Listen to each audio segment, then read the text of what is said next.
You know, I was just thinking, as I listened to that beautiful anthem that this group sang, it spoke my sermon. I think you could all go home now. But really, I won't let you do that. But Christina, thank you for that choice of pieces. It is wonderful how music touches our heart and soul. And in my little talk today, I have an example of that too. So here's a modern day song that has touched me deeply this morning. And I must say, it's wonderful to be back after 11 days of travel in beautiful British Columbia. My daughter Laura and I were touring BC, as well as visiting friends and family along the way. I must remind myself this morning, though, that this is not a travel log. However, on our journey, we did experience God's presence in so many exciting ways. Our trip began in Victoria, where we were met at the airport and driven to our hotel by a woman from Camp Hermosa days, Karen Couverette. And she and Laura have kept in contact through all these years. Our journey ended as we flew home from Kamloops this past Thursday. Our first day, after a good night's sleep, we climbed to the top of Mount Douglas, just outside of Victoria. We rode the bus and found the mountain. With the encouragement of Laura and of the other hikers, I did make it to the top. What a view! The ocean, the mountains, and all that goes with it. And to keep my sermon to a reasonable length, I will only mention a few points of interest along the way. But one of the exciting moments for both Laura and I was last Sunday when we were in Abbotsford, British Columbia, in Seven Oaks Alliance Church and heard Brian Robertson speak. And who called Brian that morning while we were having lunch? Graham. So Graham already knew that we were there. And what a wonderful visit we had with the children, the two boys, and Sumitra. They all seemed so happy. It was just a joy for us to be with them. When I was thinking about preaching today before I left, I began to focus on the passage, Jesus walking on the water. Victoria is on Vancouver Island, so we were never far from water. And as I look in the congregation today, I see Shannon Kennedy, who spent the summer training with her rowing team outside of Victoria, in the harbor of Victoria. I couldn't just imagine where Shannon might have been, but somehow Shannon felt a little connection to you there. She left before I got there as she participated in the Pan Am Games.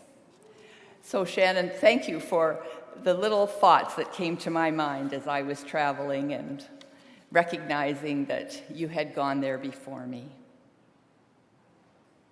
So not only were there boats in this lovely harbor, there were float planes taking off and landing as we watched. On the second day, for 4 hours, Laura and I were out on a Zodiac boat, a powerful boat that skims across the water to view the whales.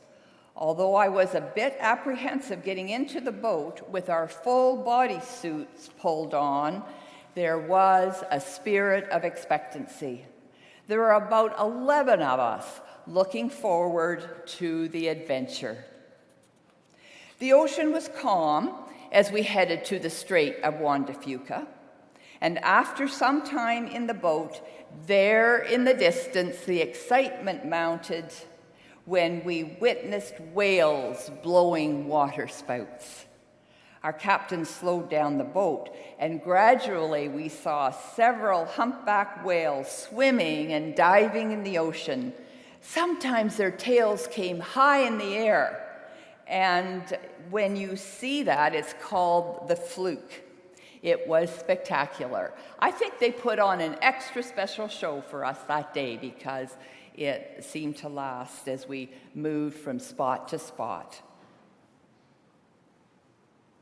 As we traveled back to shore, my mind was filled with so much gratitude that I could experience God's wondrous creation in such a new and exciting way. Blue sky, the ocean breeze in our faces, and the majestic mountain ranges on the distant shore. So much to take in: seals, sea lions, and many birds, including the majestic bald eagles. I felt blessed by the experience. As with each of us, I know this summer how busy life can be. My life was busy leading up to our trip. Now I had time to relax and enjoy God's goodness and grace in my life. In the passage Marcia read from Matthew, fondly known as the Jesus walks on the water passage, Jesus and his disciples had finished feeding 5,000 men, as well as the children and the women, as the text records. Picture the mountainside filled with people, families following Jesus, wanting to see him, wanting to hear what he had to say. You can imagine not only were Jesus and his disciples tired and exhausted after serving these thousands of people, John's gospel indicates that there was some tension in the crowd, because when the people saw what Jesus was doing, the miracles, healing people, they were ready to take Jesus by force and make him king. But Jesus knew that his time had not yet come. He immediately, I was interested in the use of the word immediately, made the disciples get into the boat and sail to the other side of the Sea of Galilee, while he alone dismissed the crowds. As the disciples were being hurried off, I'm thinking that they would have liked Jesus to get into the boat with them, just to talk about what had happened, to unwrap the mystery of that day and so many people following him and sitting for so long on the mountainside. However, Jesus had other plans. After he dismissed the crowds, we read that he went up to the mountain by himself to pray, to spend time alone with the Father, to be rejuvenated, to be strengthened for what lay ahead of him. Not only did he know what he needed, he also knew that his disciples needed some time away from the crowds, even for their protection, but also for their relaxation and time to regroup and understand what God was doing. As on any journey, complications came up. Nevertheless, Jesus was in control. First, of the crowds. He controlled those people, 5,000 or 7,000. Think of the BMO soccer field filled with people and what it means when they start exiting. And then there was the storm, the wind and the waves, and yet Jesus seemed to have all of this under control. Through these dilemmas, Jesus was teaching his disciples to walk by faith. At this point, I was reminded of Hebrews 11:6, which says, "Without faith, it is impossible to please God." Faith, the root of our relationship with Jesus Christ. For the disciples, this is a story of fear and faith. They didn't fear getting into the boat. It's what happened later that raised their anxiety. If one is fearful of what might happen when a journey begins, one might never get into the boat, let alone leave shore or home, whatever the situation might be. The disciples didn't question Jesus. They did get into the boat and ventured out onto the sea. What they didn't anticipate was the storm blowing up. Earlier, they had experienced a rough storm on the Sea of Galilee. That time, Jesus was asleep in the boat while the storm raged on. They were fearful, even though Jesus was there with them. The disciples were frightened. They woke Jesus up because they needed to be assured of his presence and of his attention. Sometimes this can happen in our life journey. Storms arise, whether it's in our family situation, our community, or yes, even in our church. We fail to hold on to the presence of Jesus in these difficult circumstances. There can be accidents, difficult health-related issues, unexpected things that occur in our communities, such as school district changes for children. Friends could be separated and sent to different schools. Leadership changes, and we can't imagine how our programs will continue. These represent storms. These are the realities of life. In our text today, although the disciples were caught in the storm, they were in the comfort and safety of the boat. As far as they were concerned, Jesus was not with them. I can only imagine how much they were missing him.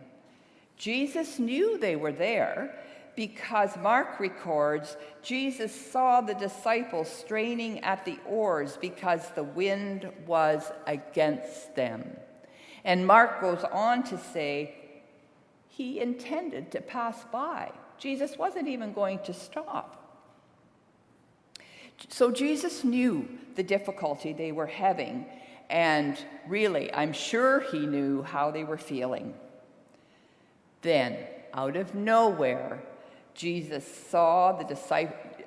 disciples saw Jesus coming toward them. They had never seen anything like this, and at first they did not recognize Jesus. What was this? Who was this? What was happening? They did not have enough faith to know that Jesus was caring for them, even though they could not see him.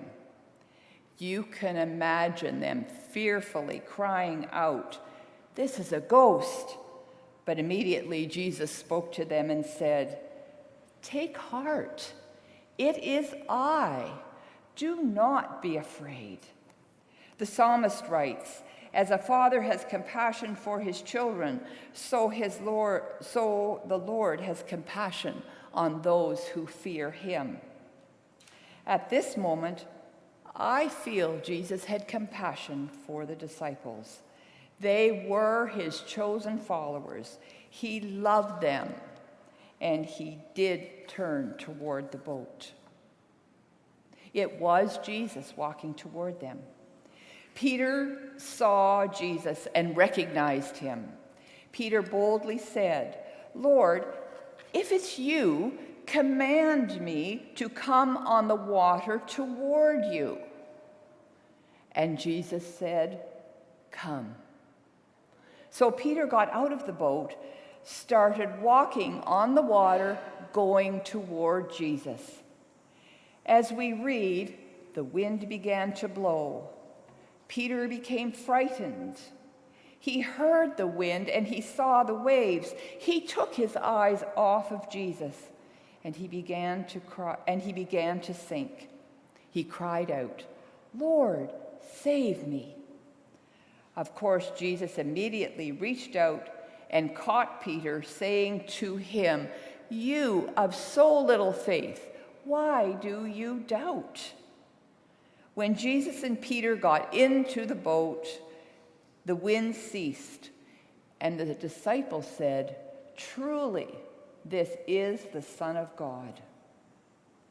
The question now is asked, did Peter fail? It was risky. For a moment, he forgot the risk. He did get out of the boat and walked toward Jesus. And at the same time, interestingly, remember, 11 of his colleagues remained in the boat. For each of us, There are times when we are not sure if it's God calling us to something, or even if it is, can we risk responding in a way that puts us out of our comfort zone? Getting out of your boat, according to John Ortberg, who wrote the book, If You Want to Walk on Water, You've Got to Get Out of the Boat. He said that represents the safety and security to you apart from God himself. So being in the boat, being in your comfortable place, represents the safety and security to each of us apart from God himself. Ortberg goes on to say, your boat is whatever keeps you comfortable that you don't want to give up, even if it's keeping you from joining Jesus on the waves, unquote. I know we have a lot of out-of-the-boat people in this congregation. I've seen it over and over again. But we have to keep thinking beyond what is comfortable for us. In accepting Pastor Todd's invitation to speak today, my first line of defense was to say no. However, as I prayed and thought about the invitation, I felt God calling me to accept the challenge, even though I had not done this for some time. When I said yes, I affirmed God's call on my life, and I had a peace knowing that I had faith that he would lead me through the experience. I don't want to be left sitting in the comfort of the boat when I want to continue becoming all that God has called me to be. I know to let go of fear that I would somehow fail at this assignment was my test. And I also know my faith was enriched as I consider that God is at work in and through me. He prepared me in so many ways for my years of ministry. It seems important that I use my gifts if I'm able. Even if something did go wrong, I have the assurance that God still loves me, and as the psalmist says, that I am precious in his sight. As I voice this process, which I had to go through, it's not only for me, but for each of us.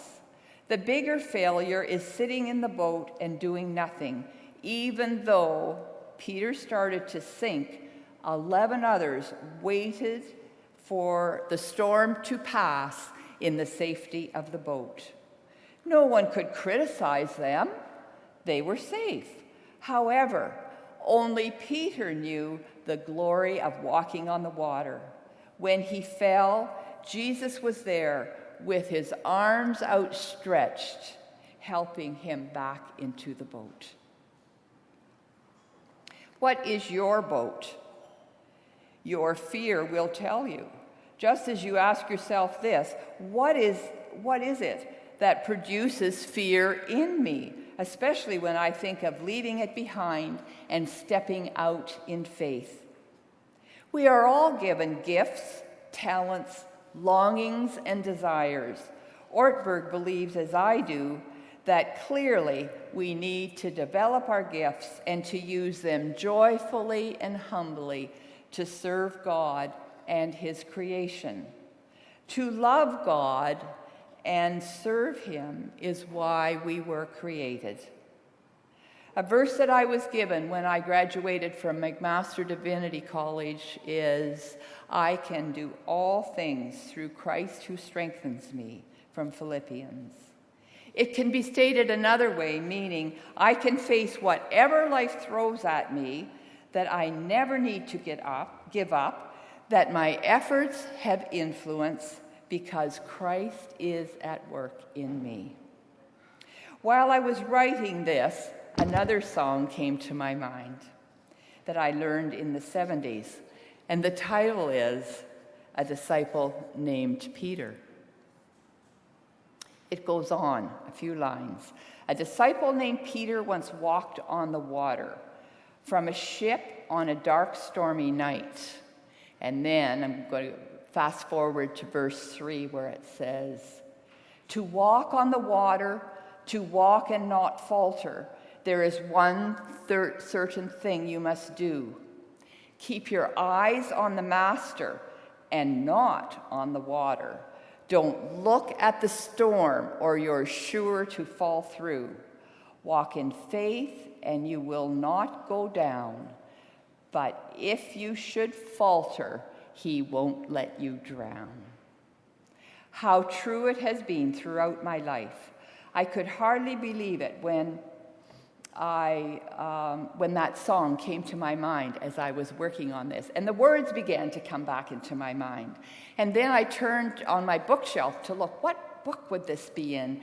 And there was the Singspiration folk hymnal with the 1970 hymn in it. As strange as it seems, I was blessed, and God touched my heart as I worked through these thoughts for today. A new school year is beginning.